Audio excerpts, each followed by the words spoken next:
BSP को लगा है बड़ा झटका। विधानमंडल दल के नेता गुड्डू जमाली ने पार्टी छोड़ दी है। क्यों छोड़ी है पार्टी, क्या कहा है अपने पत्र में, और बीएसपी ने अपनी प्रेस रिलीज के माध्यम से क्या सच्चाई बताई है, हम आपको यह भी बताएंगे। हम आपको यह भी बताने जा रहे हैं कि राजा भैया ने आज मुलायम सिंह से मुलाकात की है।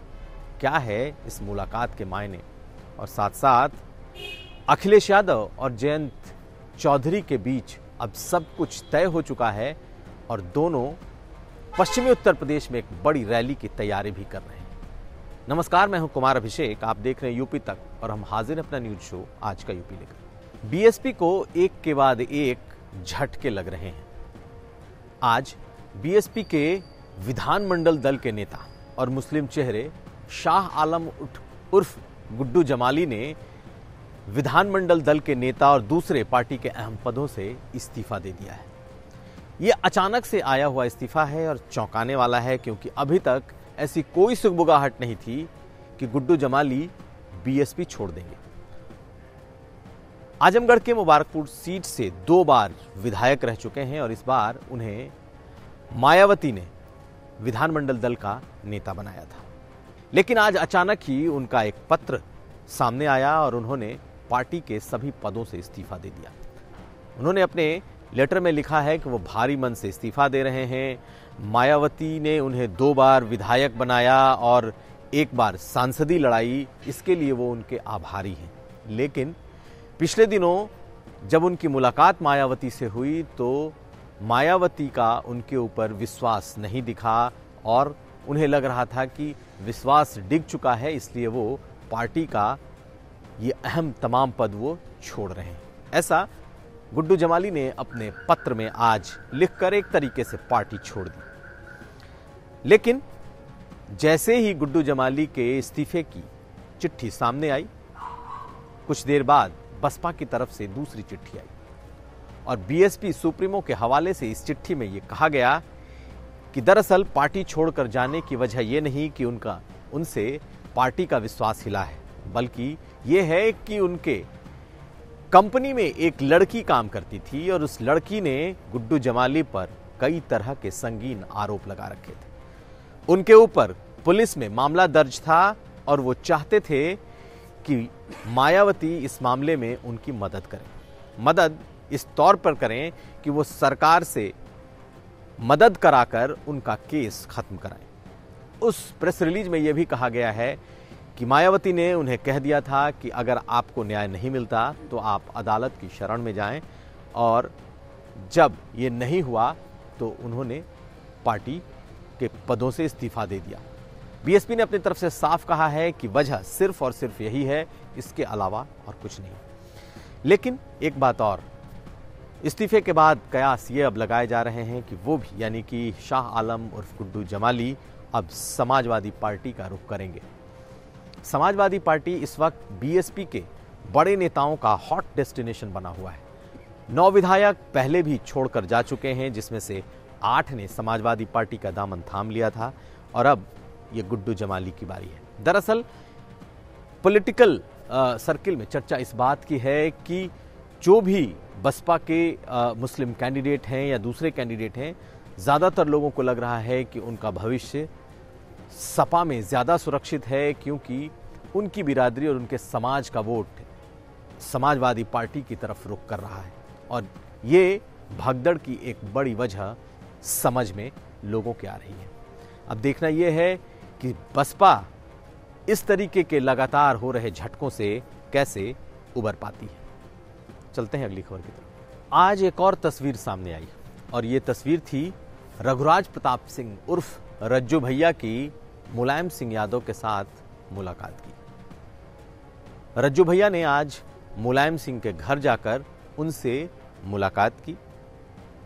उनके कमरे में बैठे दोनों की तस्वीर भी कुछ देर बाद सामने आई और गुफ्तगू की तस्वीर भी। साफ दिख रहा है कि राजा भैया ने यह मुलाकात ऐसे वक्त में की है जब सियासत का पारा गर्म है, यानी कि समाजवादी पार्टी लगातार गठबंधन पर गठबंधन किए जा रही है, नेताओं को जोड़ती जा रही है।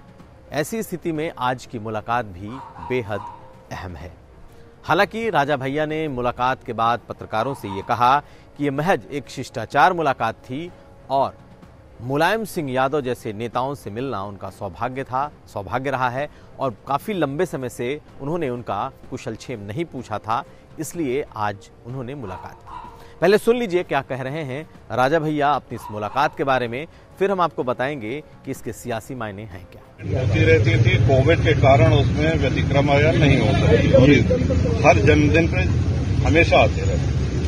इस बार जन्मदिन के दिन हम बाहर थे तो प्रणाम करने, अपनी शुभकामनाएं देने आए। इसके कोई और निहितार्थ बात नहीं कर सर। इस बार कुछ और खास है क्योंकि सर सामने चुनाव है, सर कुछ बातचीत हुई सर? चुनाव अलग से बोला जाएगा जब। धन्यवाद। राजा भैया कुंडा के राजा जाने जाते हैं। प्रतापगढ़ और उसके आसपास के जिलों में इनकी अच्छी खासी फॉलोइंग है। पिछले चुनाव में समाजवादी पार्टी अखिलेश यादव से ये अलग हो गए थे और उसके बाद इन्होंने अपनी एक अलग जनसत्ता दल प्रजातांत्रिक इन्होंने बना ली थी और 100 सीटों पर लड़ने का ये दावा कर रहे हैं। लेकिन इस वक्त माहौल ऐसा है कि समाजवादी पार्टी छोटे छोटे दलों और छत्रपों को अपने साथ जोड़ रही है और ऐसे में इस मुलाकात को इस नजरिए से समझने की कोशिश करनी चाहिए कि अब राजा भैया भी समाजवादी पार्टी के साथ जुड़ सकते हैं। बेशक ये गठबंधन की शक्ल में हो, हालांकि उन्होंने फिलहाल ऐसी किसी जुड़ाव से मना किया है, सिर्फ इसे एक शिष्टाचार की मुलाकात बता रहे हैं, लेकिन ये कहीं ना कहीं एक मैसेज देने की कोशिश है।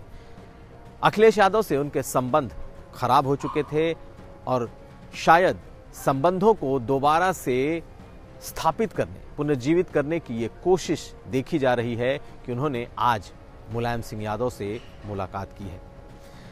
अपने जिले में अच्छी पकड़ रखते हैं, ठाकुर बिरादरी के बड़े नेता के तौर पर पहचान है और अपने क्षेत्र के अलावा दूसरे इलाकों में भी अपनी बिरादरी पर बड़ी पकड़ के नेता माने जाते हैं। ऐसे में अगर समाजवादी पार्टी से राजा भैया जुड़ते हैं तो वो एक एडेड एडवांटेज ही होगा और इसके कयास काफ़ी तेजी से लगाए भी जा रहे हैं।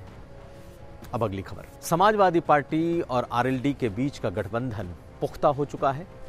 दोनों नेताओं के बीच की मुलाकात के बाद अब जिन कुछ सीटों पर आपस में सहमति बनाने की एक कोशिश थी वो अब आखिरी दौर में है, यानी कि 36 सीटें समाजवादी पार्टी ने आरएलडी को देना तय कर लिया है। हो सकता है कि 1-2 सीटें ऐसी हों जिस पर दोनों दल सिंबल के आधार पर एक दूसरे के उम्मीदवारों को लड़ा दें। लेकिन बड़ी खबर यह है कि 7 दिसंबर को ये दोनों दल एक साथ एक बड़ी रैली मेरठ में करने जा रहे हैं और मेरठ की इस जॉइंट रैली में बड़े ऐलान हो जाएंगे। न सिर्फ ये रैली बड़ी होगी बल्कि एक पश्चिम में बड़ा ताकत प्रदर्शन होगा।